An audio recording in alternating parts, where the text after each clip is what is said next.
To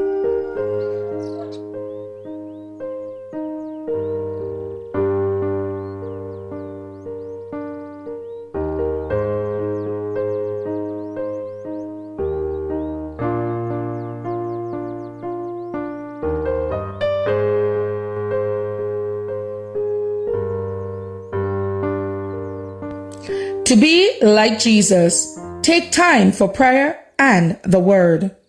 And these are they which are sown among thorns, such as hurrier, the word, and cares for the world, and the deceitfulness of riches, and the lust of other things enter in, choke the word, and become it unfruitful. Mark 4, verse 18 and 19. Christ specified the things that are dangerous to the soul. As recorded by Mark, he mentions the cares of this world, the deceitfulness of riches, and the lust of other things. Luke specified the cares, riches, and pleasure of this life. These are what choke the word, the growing spiritual seed. The soul ceases to draw nourishment from Christ, and spirituality dies out of the heart. The cares of this world. No class is free from the temptation to worldly care. To the poor, toil and deprivation and the fear of want bring perplexity and burdens. To the rich come fear of loss and a multitude of anxious cares. Many of Christ's followers forgot the lessons he has bidden us learn from the flowers of the field. They do not trust to his constant care. Christ cannot carry their burden because they do not cast it upon him. Many who might be fruitful in God's service become bent on acquiring wealth. Their whole energy is absorbed in business enterprises, and they feel obliged to neglect things of a spiritual nature. Thus, they separate themselves from God. We are to labor that we may impart to those in need.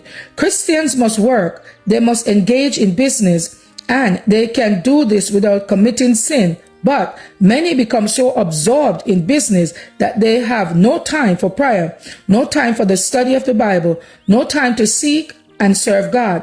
At times, the longing of the soul go out for holiness and heaven, but there is no time to turn aside from the dim of the world to listen to the majestic and authoritative utterance of the Spirit of God. The things of eternity are made subordinate, the things of the world supreme. It is impossible for the seed of the word to bring forth fruit, for the life of the soul is given to nourish the thorns of worldliness.